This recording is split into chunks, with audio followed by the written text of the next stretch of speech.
Hi, whoops, nearly dropped the sultanas. My name's Helen and this is my channel, Helen Mary Jo. If you're new here, then welcome. If you're returning, thank you. And if you're a Hell's Bell, hello. So as you can see, I'm in the kitchen at home with Helen. And today I am making a Simnel cake in the lead up to Easter. And I am using my Cosori air fryer. Now, I probably use this twin fryer 5 or 6 days out of 7. It really is my go-to, and I thought I would show you some of the detail of it because you've seen it before, but I haven't really shown you all the details. So I am going to turn the camera around and just show you some of the features of this air fryer, which for me makes it so versatile and so useful. Honestly, it's my go-to. It really is. I mean, today for lunch I made cheese on toast, just with some thick sliced bread and some sliced cheese on top, a couple of tomatoes, a little bit of Worcester sauce, and they took, I think, 10 minutes in the air fryer, and I was able to get 6 slices of bread in here. So I'll turn the camera around, I'll show you a bit more detail, and then we can talk about some of the functions as well. I think you can see the air fryer pretty well from there. I'm sorry about the background noise. Mum's watching a film in the other room. As you know, she's convalescing from a broken arm, and I'm hoping that she'll actually have a little sleep. But anyway, so here's the twin fryer. They are a little bit, you can see them glistening there. It's because I've just washed them up after lunch. But I just thought I'd give you the internal dimensions of this. So this is, to be on the safe side, I'd say 37.5 width. This is if you're looking for tins that fit into it. That's centimetres. 22.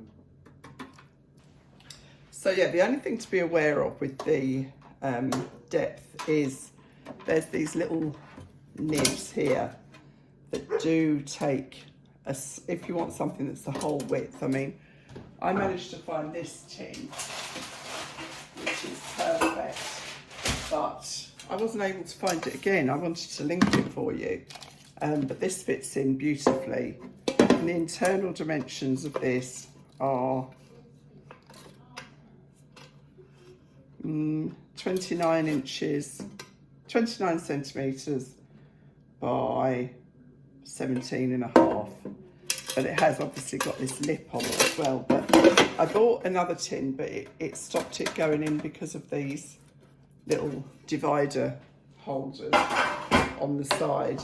And this is what makes it the twin fryer, because that goes in there just very, very simply, slides in between the two, and then you can have them on different zones. So you can control this side completely separately, and you can control this side completely separately.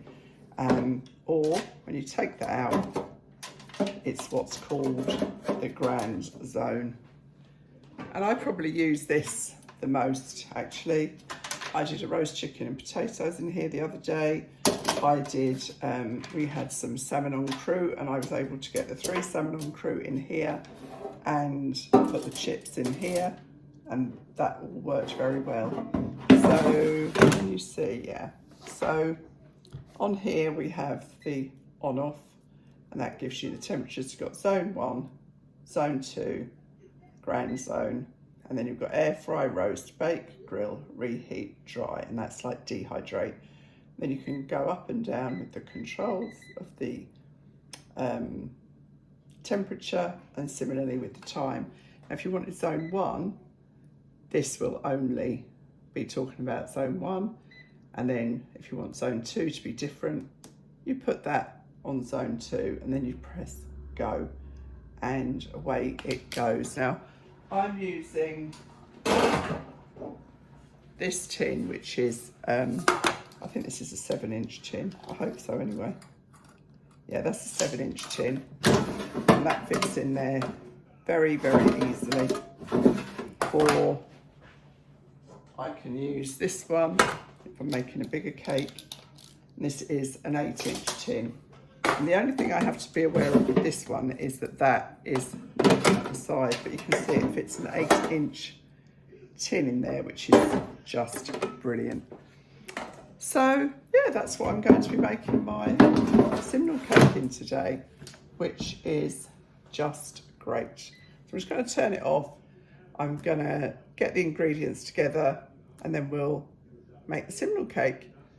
It's a very traditional, apparently it used to be, it was first invented for Mother's Day and then it became Easter, because Mother's Day in the UK was always linked, I think it was the second Sunday of Lent, basically, where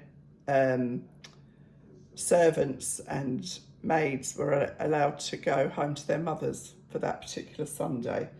And so that's where Mother's Day came from in the UK. Don't think it's the same. It's different dates, I know, in other parts of the world, and I'm not sure it has the same significance. But as in, you know, obviously it's great for mothers, but I'm not sure it's got the same connection to the fact, you know, that it's connected to Lent, which means in the UK it's a different day every year, but the rest of the world I don't believe it is. So I'm using my Kenwood mixer here. It's a very, very simple cake. It's a simple Simnel cake.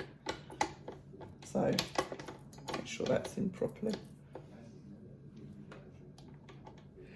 And then I'm just going to blend, this is very, very simple, 6 ounces of, I'm using baking fat, but you could use butter.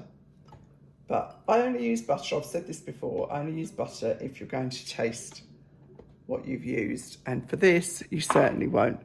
Then 6 ounces of soft brown flour. I'm just going to bring those together. Can you see in there? Bring those together until they're creamed together. Turn it on would be a good idea, wouldn't it? Now, you know what? Oh, there we are. Why isn't that coming on?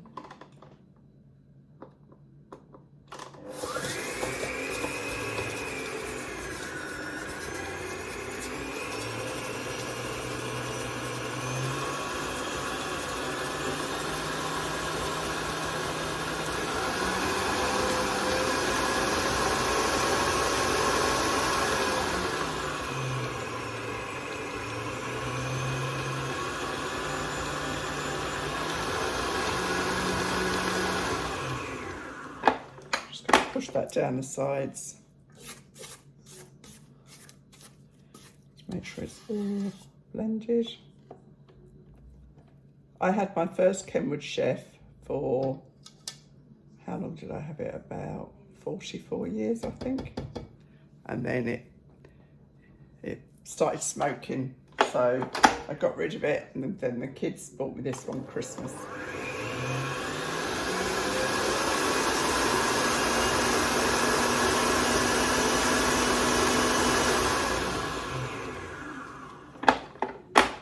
Butter and sugar creamed together.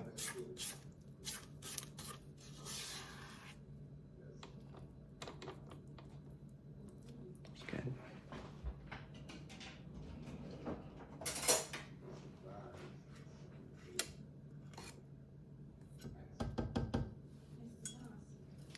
Then I'm just going to add the flour. This is just plain flour with a teaspoon of mixed spice.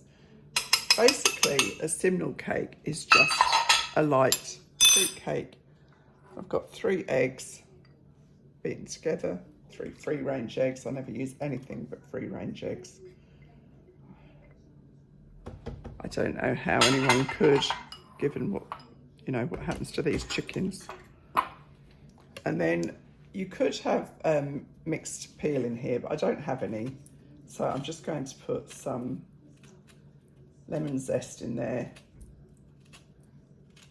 to just give it that little piquancy.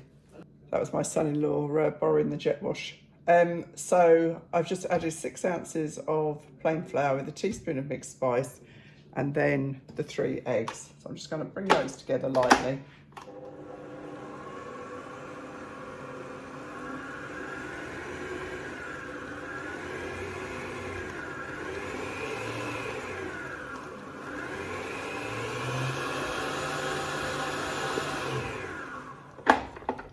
Just scrape down the sides. I mean, honestly, it takes minutes.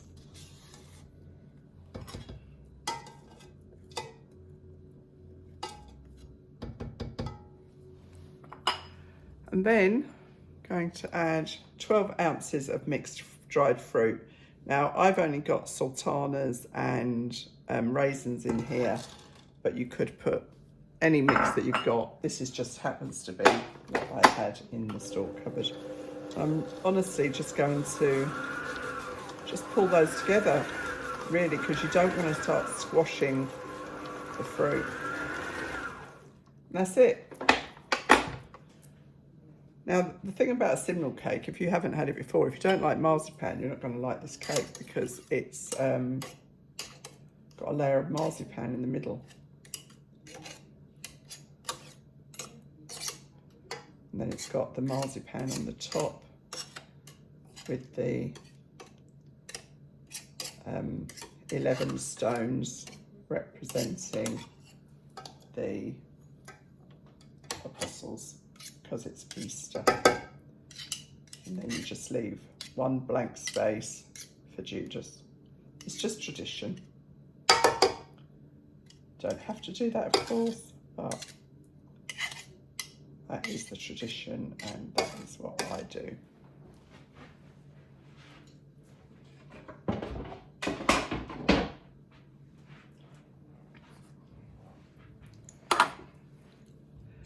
So very, very simply, I'm just going to put half of this mixture in.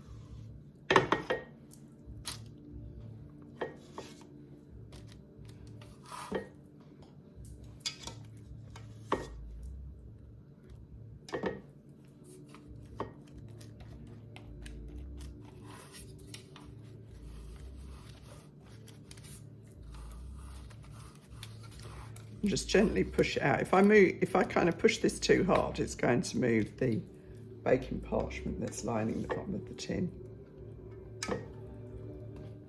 I mean, you could obviously weigh it if you wanted to be really precise, but I don't think you need to be that precise. So that's the first half in. So I'll move this out of the way.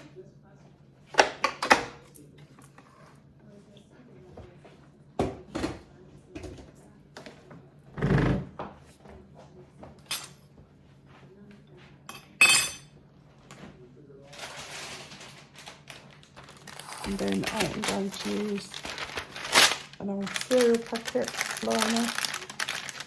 So it's flat. This from just a breakfast cereal packet. Just really helps it to not stick. Now I know I've got the rolling pin out. Where's it gone?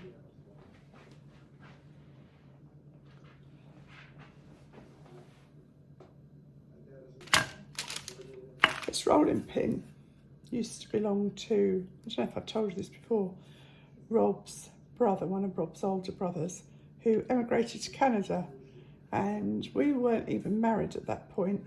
So this is at least 55 years old, and they just said, would you like a rolling pin? And do you know what, I really like the fact that it's something that was in the family all those years ago.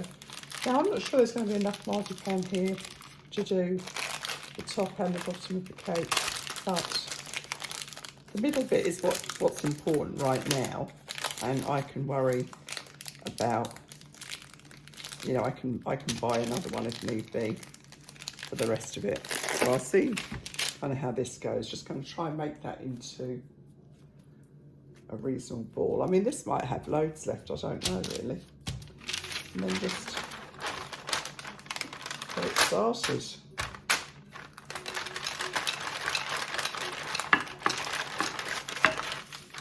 And 7 inches is quite small actually. It's just as well, I'll probably end up eating all this cake. Although if Mum's still here, she loves a bit of fruit cake, so she can help me.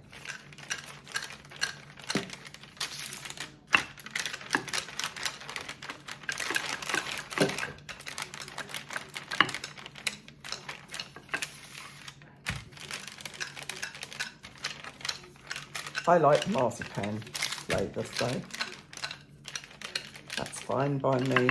Just see how it's going. Perfect.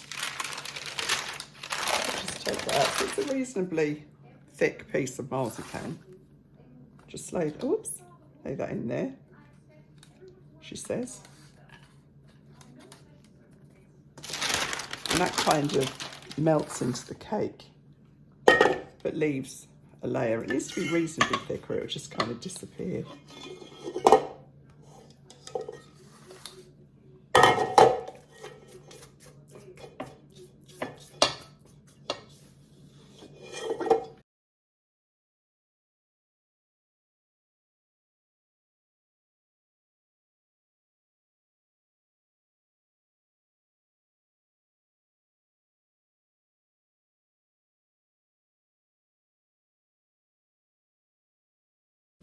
So this is going in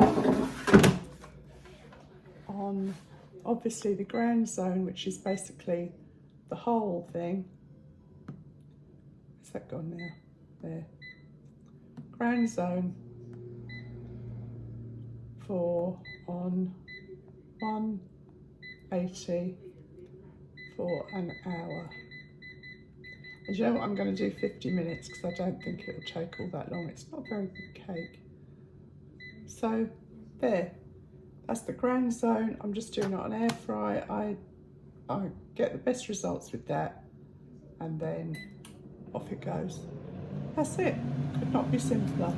So I will come back and show you when it is cooked, and we'll see if I can squeeze out the top and 11 apostles.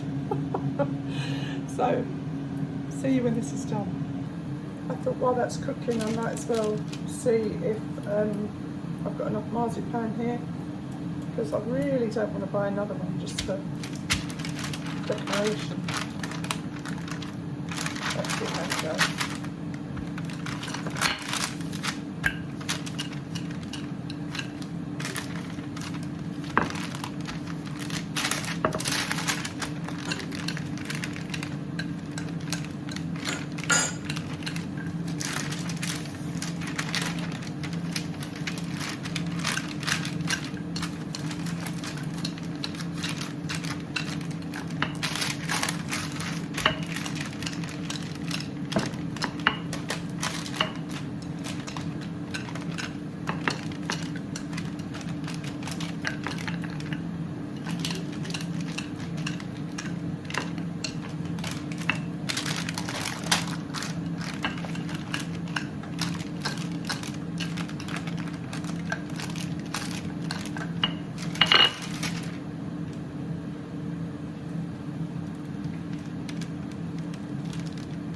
So 7 inches.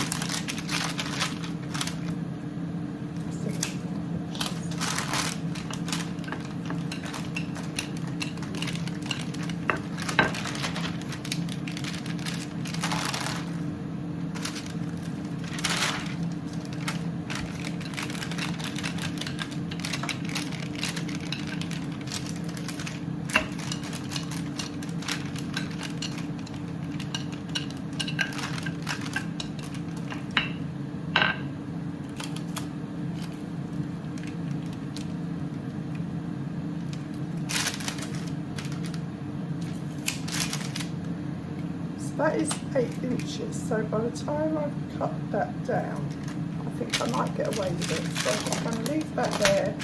It's wrapped in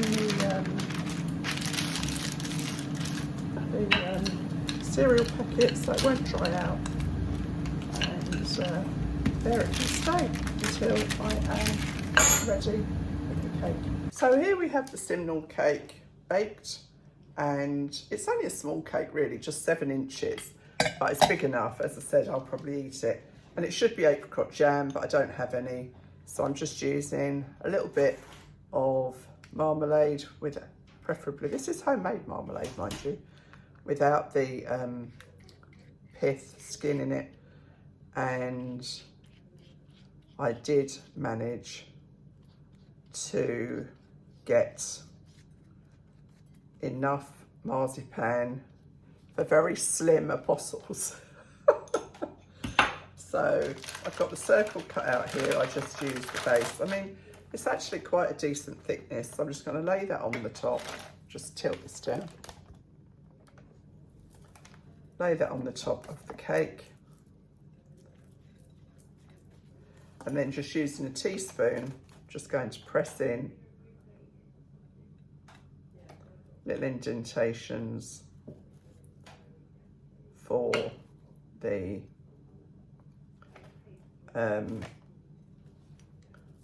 apostles to sit in. And then what I will do is tie a little ribbon around the cake to dress it up. So 1, 2, 3, 4, 5, 6, 7, 8, 9, 10, 11, 12, and I will just leave that one empty. And then similarly, just to kind of stick them on, just whack a little bit of jam glue on there.